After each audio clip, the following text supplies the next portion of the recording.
Hi everybody and welcome to beautiful Key West, Florida. It's the 30th annual Superboat World Championships. Race teams from all over the world as far away as Norway, Sweden, France, and Italy have made their way here to Key West to vie for championships in the offshore racing arena. Now this venue is unlike any other throughout the year for Superboat racing. There are 3 rounds of racing. Round 1 is in the books, but it is still anybody's world championship. Team Amsoil number 77 in the Super Cat class took a 2nd place with great competition right behind Team Steel in round 1 of competition on Wednesday.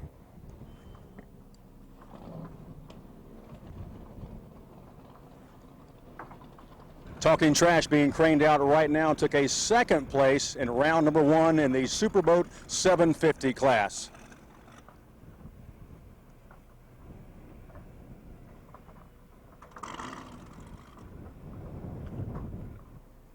Earlier this week, we talked to several teams not only about this great venue here in Key West, but about round 1 competition.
after round one, these guys took it, but that's only 1 down and 2 to go. It's a long way to go here in Key West for the 30th annual World Championships, because you got to keep on going, and you got to really do good on Sunday because it's double points.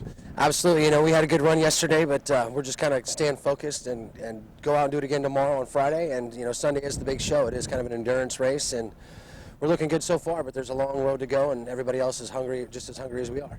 Water conditions not too bad in round number 1, but the winds are picking up as we speak, so it may be really rough Friday and even more rough on Sunday. Yeah, Stan, we set the boat up actually yesterday for a little bit bumpier. So it actually ran really good considering we had the weight in it. So we're going to leave the weight in, add a little bit more weight, and do a smaller prop for the bumpy water if it does do that tomorrow. So. Are you hooked on offshore power racing, or are you going to stick with the crabbing? I'll go back to work in January to put a few money, a few bucks in the pocket, but I'll be back next year full swing. Absolutely. This is it's been a great first year. It's been a learning experience, and I've got a great teacher and mentor, and we're going to go out and give her hell on Friday and Sunday, and we'll see where we wind up.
We just caught up with Talbot Excavating and Superboat Stock just after the finish to round number 1. You guys took it in round 1 as a great battle, though, with Team Apache. Yeah, it was.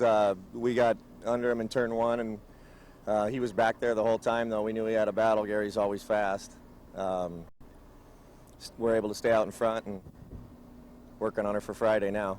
That's what everybody's talking about, round 2. And then, of course, round 3 is double the points and double the miles, so it's still anybody's world championship. I know you'd like to be in that winner's circle come Sunday. Yeah, we would, but we know it's going to be a dogfight. It's anybody's race out there. Anything can happen. We don't know if it's going to stay flat like it was or bump up like it was on Tuesday when we practiced. So we'll see what the conditions are tomorrow and pick our setup, and hopefully it's the right one. Best of luck to you. Thank you.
I've got your winners in production 1 after round number 1. Twisted Metal, what a battle you guys had with that catamaran, Cleveland Construction. Yeah, they obviously stepped up their horsepower this year, but we still got out front and stayed there. And that's what we plan on doing for all 3 races. It was a classic V-bottom catamaran battle. You guys, I mean, it was nip and tuck. Yeah, it was definitely hard. Brett and I haven't had to run that hard in a long time. We got back into it though real quick. Water conditions not that bad, but it kind of bumped up there towards the end. It was bumpier than we expected out there. I mean, we always know there's holes and things out there, but it started getting bumpy on the way to turn 1, and then on the backstretch on the wall, there was some good holes out there. I had to add ballast to it and do all kinds of stuff. Brett, with round 2 and round 3 still to come, it's still anybody's world championship. Yeah, it's wide open, but I think it's going to get bumpier out there, and as it gets rougher, we're going to show how scared they are.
Mike, one down, two more to go. CRC looking very, very strong in round number one. Yeah, you know, that was a called a cat fight that we had going on yesterday with WHM, and who changed some lanes out there, and that was competitive racing. I mean, we were all out. That boat was wrung out. I mean, that's all the speed that we had, and we were able to run WHM down after he had a pretty good hole shot on us at the start. Tell you what, speaking of changing lanes, there were some dramatic lane changes right in front of the grandstand there. And I want to tell you, when you guys came by a couple of times, people were screaming because it was so close you could touch each other. Well, I know it was, yeah. I mean, actually, you know, WHM was on the inside lane. I was on the outside lane coming into the mole right at the seawall. And WHM was trying to block me from, you know, getting past him at that point. Although, you know, this by rules, you know, requires you to leave a lane when you're passing through objects such as concrete, solid, you know, devices like that. So objects that don't move. Objects that don't move, yeah. And it's pretty spooky, you know, when you're, you know, running through there 150 miles an hour, and you're looking at a seawall and a whole lot of spectators sitting there. So, I mean, that was really a close call right there, where, you know, I didn't know if I could make it through there, if we need to back off, but we just held the throttles down, and we got through there, and then on the second lap, coming back through again, I would have hadn't took the inside lane at that point on the second lap from turn 3 back through Mallory Square, and then WHM came over and tried to block me on the inside to run against a red can right before we got to the end of the Mallory Square, and so we had to back off the throttle at that point, and after that, I mean, we were agitated. We were totally agitated inside the boat because, you know, obviously you can't do that kind of blocking, and two, you know, we're going to get by this boat in front of us. So lap number 3 on turn 3, WHM took the turn a little wide. I stayed on the outside of him. I tucked in tight to the pin. He swept out on the outside towards the beach. I went on the inside and then passed him down the straightaway, and it was all over. You know, and then he was on our heels though the whole time. I mean, you know, 3 or 4 seconds, you know, right behind us. So it was a hell of a race yesterday. It was a lot of fun. You got that right. Looking forward to round 2 and especially round 3. All right, thanks so much.